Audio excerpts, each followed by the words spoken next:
आणि ही बैठक आयोजित करण्यामागे अजित पवार यांना कुठेतरी कर्तव्य करण्यासाठी ही बैठक होती. मनोज जरांगे पाटील यांनी कालच्या तुमच्या AK-47 या विधानानंतरही समाचार घेतलाय तुमच्या विधानाचा. जरांगे यांच्या भूमिकेवर तुमचं काय म्हणणं काय आहे? जरांगेंची एकूणच जे समर्थन मिळालं मराठ्यांचं त्याला असं वाटतंय की मी देव झालो.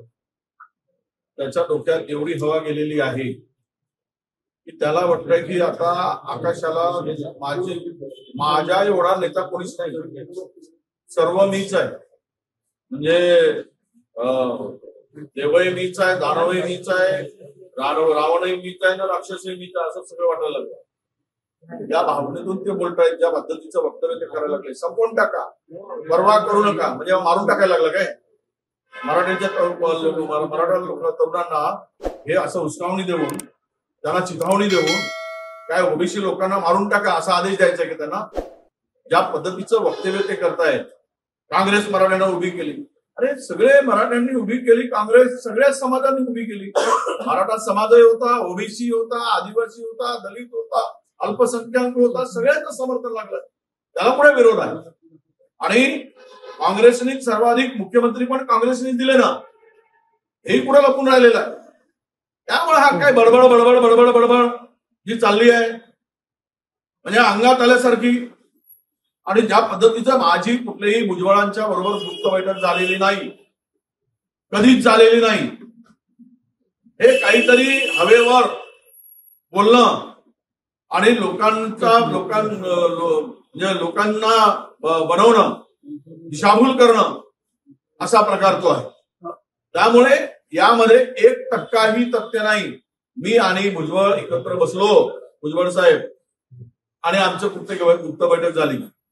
आमच्या समाजावर अन्याय होता, आम्ही बोलायचं नाही. आज 374 जातीचा हा प्रवर्ग आहे. त्यांची एक जात आहे मराठा. हा 374 जाती आहे. अनेक मराठा नेते सांगतायत ते चुकीच्या दिशेने चाललेला आहे.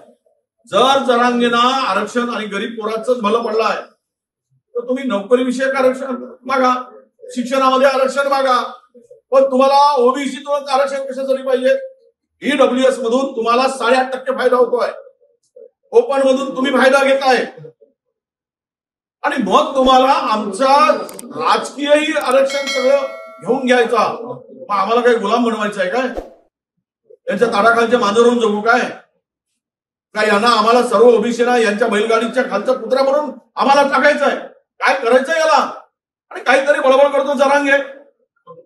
याची बैठक झाली, त्याची बैठक झाली, काँग्रेसला उभं केलं. जरांगेमुळे काँग्रेस उभी झाली काय? ज्या ज्या नेत्यांनी योगदान दिला त्यामध्ये अनेक समाजाची लोक आहेत, मराठा समाजाचे आहेत, ओबीसीचे आहेत, ते सगळं आहे. आणि ह्यानी ज्या पद्धतीनं वागतोय, जे काही समर्थन मिळालं आणि काय काय झालं तर मी कळेल. आमच्यापाशी सगळी हिस्ट्री आहे. आम्ही काही मराठा समाजाच्या विरोधात नाही. हा जो उभं करायला पाहतोय ओबीसी लोकांना, की सर्व ओबीसी लोक मराठा समाजाच्या विरुद्ध आहेत, अशा प्रकारचं काही ते दाखवतोय. हे ढोंग आहे. कोणीही मराठा समाजाच्या विरुद्ध नाही. मराठा समाजाच्या गरीब तरुणांना त्यांना हक्क मिळाला पाहिजे, त्यांना रोजगार मिळाला पाहिजे, त्यांना शिक्षण मिळालं पाहिजे. त्यासाठी वेगळे मार्ग आहेत, वेगळी व्यवस्था आहे. पण ते न करता इथूनच द्या आणि 94चं सांगतात. चॅलेंज ऑलरेडी झालेला आहे 94चा निर्णय आला. 1994 मध्ये जो निर्णय झाला, काही जातींची विभागणी करून त्यांना ते आरक्षण दिलं गेलं, त्याला चॅलेंज झालं, ऑलरेडी झालेला आहे. यांचा त्रास आपण वाचवला आहे. त्याला चॅलेंज करू, याला चॅलेंज करू, याला संपवून टाकू, त्याला मुळासकट संपवा, परवा करू नका, चिंता करू नका, परिणामाची चिंता करू नका. आणि ह्याला काय सांगायचं आहे का? मराठा तरुणांच्या हातात बाम द्यायचे आणि जा ओबीसी नेत्यावर फेका, त्यांना मारून टाका, संपवून टाका, असं म्हणायचंय काय? ही कुठली चितावणी आली? आणि म्हणजे कोण कारवाई करणार? अरे बडे बडे गेले या देशामध्ये. काय तुझा काय अभ्यास आणि कुठला काय आहे? याला संपवा, त्याला संपवणं म्हणणं, हे जे चाललं आहे हे अत्यंत चुकीचं चाललं आहे. सरकार म्हणून देवेंद्र फडणवीसांनी ज्या पद्धतीचं ते चिथावणीखोर बोलतायत त्याला आवरण्याची जबाबदारी मुख्यमंत्र्यांची आहे. गृहमंत्र्यांची आहे हे लक्षात घेतलं पाहिजे. चिथावणीखोर बोलतायत, गुन्हा दाखल व्हायला पाहिजे, कारवाई व्हायला पाहिजे का? कारण की उकसवतायत मराठा तरुणांना ओबीसी नेत्यांच्या विरोधात, असा त्याचा अर्थ निघतो. नाही, आम्ही सरळ सांगतोय सरकारला आणि मुख्यमंत्र्यांना, आम्हाला जर कुठलाही धक्का लागला तर याची जबरदस्ती जबाबदारी जरांगेची राहील आणि सरकारची पण राहील. त्यासाठी ह्या उस्कवणारे चिथावणीखोर जे काही भाषण करतायत ते यांच्यावर कारवाई करायला पाहिजे, ही आमची मागणी आहे. त्यांनी जो शब्द वापरला की फडणवीस आणि भुजबळ यांच्या टोळीचे जरांगे शब्द वापरला काय याच्या टोळीपासून सावध राहा. फडणवीस, अजितदादा आणि एकनाथ शिंदे सावध राहावं. अजितदादाला भुजबळ संपवून टाकेल असंही म्हटलं ते. अजितदादाला भुजबळ संपवून टाकेल असंही म्हटलं. काय कोणता त्यांचा विषय आहे, त्याला कशाला राजकारण करत बसायचं आहे? बघा, जिथे लाठीचार्ज झाला ना जरांगे, आता तिथून हिरो झाला जरांगे. लाठीचार्ज झालाच नसता तर कोण जरांगेना विचारलं असता? आणि काय झालं होतं आम्हाला माहित आहे. 10 उपोषण केले 20 ठिकाणी. या ठिकाणी लाठीचार्ज झाला, तिथे मी सुद्धा गेलो होतो. मला सुद्धा सहानुभूती होती की नाही, हे चुकीचं झालेलं आहे. आणि तिथे जाऊन भेट दिली, जरांगेंची भेट घेतली मी. ते विसरलेत काय ते? पण त्यांनी ज्या वेळेस वारंवार भूमिका बदलली, पहिले म्हणले मराठवाड्यातली तरुणांच्या संदर्भात, मराठा तरुणांच्या संदर्भात न्याय मिळाला पाहिजे, त्यांना नोकरी मिळाली पाहिजे. आम्ही त्यांच्या सोबत होतो. ईडब्ल्यूएस लागू झाला, सर्वांनी एक मताने आपल्या एससीबीसीला एक मताने आम्ही समर्थन दिलं, एक मताने. आणि त्यानंतर त्यांच्या सगळ्या मागण्यांच्या पाठीमागे आम्ही होतो. तर आमची मागणी एवढीच होती की बाबा तुम्ही ओबीसीतून घेऊ नका. हा एवढा मोठा समूह आहे, आम्हालाच मिळत नाही, आम्हीच उपाशी आहोत, आमच्याच लोकांची वाट लागली आहे, आमच्या लेकरं बाळांची काय गती आहे, जरा जाऊन महाराष्ट्र फिरल्यानंतर इतर समाजामध्ये कळेल जरांगेंना. त्यामुळे आम्ही म्हटलं की तुम्ही वेगळी व्यवस्था करा निर्माण त्यांच्यासाठी, वेगळ्यानं आरक्षण द्या. ओबीसीला आरक्षणाला कुठेही त्या ठिकाणी धक्का लावण्याची, धक्का न लावता त्यांना द्या. कुठल्याही पक्षाच्या विरुद्ध आहोत, समाजाच्या विरुद्ध नाही.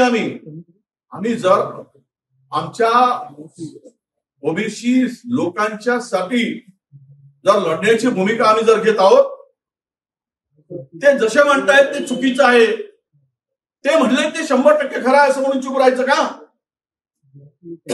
तो जी.आर. काढला राज्य सरकारने, ओबीसीला उद्ध्वस्त करणारा जी.आर. आहे, ओबीसीचे संपूर्ण आरक्षण घालवणारा आहे. कोणी तुम्हाला राजकीयात दिसणार नाही, नोकरी दिसणार नाही, ना शिक्षणात दिसेल. ही परिस्थिती आता निर्माण झालेली आहे. म्हणून मी मराठा बांधवांना सांगतोय, आम्ही मराठा समाजाच्या विरोधात नाही. तुमच्या मराठा समाजातील गरीब तरुण लोकांना सगळ्यांना जे मिळायचं ते देऊ दे. मुख्यमंत्र्यांनी परवाच सांगितलं, भाषणातून सांगितलं, त्याचा उल्लेख मीटिंगमध्ये केला की महाराष्ट्रातील अजितदादा नाकारत आहे मराठा समाजाच्या तरुणांना रोजगारासाठी, महाजोनी सारथीसाठी. आतापर्यंत आमच्याकडे जी माहिती आहे, आणि ते मीटिंग मध्ये सुद्धा आम्ही बोललो आहे, 13,500 कोटी रुपये 1.5 लाख तरुणांना कर्ज देण्यासाठी 13,500 कोटी रुपये वाटले. या सरकारने ओबीसी साठी किती वाटले? किती ओबीसी तरुणांना रोजगार दिला आणि लोन दिला, कर्ज दिला? पुढे चाललंय. आणि तरी पण त्याच्या पलीकडे जाऊन सारथीची इमारत टोले जंग इमारत बांधली आणि महाज्योतीची इमारत 4 टेबलावर सुरू आहे.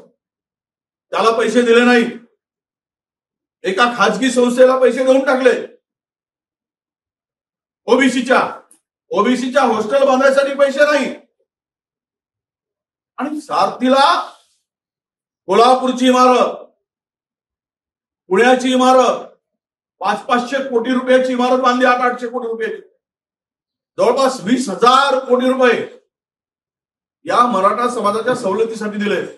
1% आम्ही विरोध केला नाही, कारण विरोध करायचं काही कारण नाही, दिलंच पाहिजे ही आमची भूमिका. पण नाही, ओबीसीतूनच पाहिजे. आणि सरकार सुद्धा येळपाटासारखं त्याच्या दबावाखाली चुकलाय, हे दुःख वाटतं यांचं आम्हाला. सत्ता भित्ता काय आमदारकी बिमदारकी आम्हाला काही त्याचं देणं घेणं नाही, राजकारण निजकारण काही पक्षभिक्ष काही देणं घेणं नाही. मी लढतो आहे ओबीसीच्या हक्कासाठी लढतोय, ओबीसीवर अन्याय होतो म्हणून लढतोय, हे लक्षात घेतलं पाहिजे. मराठ्यांच्या विरोधात जे ओबीसी नेते दाखवली त्यांची आम्ही गेट करू अशा प्रकारचे वक्तव्य जे मनोज जरांगे केले. आता करू देत ना, काय करेल तो मारूनच टाकेल ना, मनोज जरांगे टाकेल ना. त्यापेक्षा काय, ओबीसी समाजाच्या हक्कासाठी लढताना आमचा जीव गेला तरी चालेल. जीव घेणारा कोण आहे तर आम्ही चिठ्ठी लिहून देऊ, जरांगेला फाशीवर चढवा म्हणून. आमचा जीव गेल्यावर पहिली फाशी त्याला द्या, तो आमचा जीव घ्यायला सांगतो ना, तर सरकारने त्याच्यावर कारवाई करेल, गुन्हे दाखल करतील आणि करतील ना, चढवतील ना भाषा. तसंही काही गेलंच आहे. 8 दिवसांनी 10 दिवसांनी बिमारीचा सोंग करतोच तो. नवीन भिडू भेटला आहे, तलवार आणि याची भाषा करतोय, यांना दंगली घडवायचा असं तुमच्या नाव घेऊन आरोप केला. अरे नवीन भिडू काय, मी काय पाल बोलतोय, मी कुठल्या तलवारीची भाषा बोलली? कारण म्हणा एकतरी तलवारीची भाषा बोललेलं माझं वाक्य. मी ज्या वेळेस अंबडमध्ये सभा झाली, कुणी कोयत्याची भाषा केली, मी त्या सभेमध्ये गेलो नाही, दुसऱ्या सभेमध्ये. कारण ही शस्त्राची भाषा आपल्याला जमणार नाही. आम्ही एकमेकांचे महाराष्ट्रात राहतो, एकमेकांच्या आमचे संबंध अनेक वर्षाचे पिढ्यानपिढ्या आहेत. घर म्हणजे गाव म्हणजे आम्ही सगळ्यांच्या एक मंदिरात समान त्या नात्याला जपतो.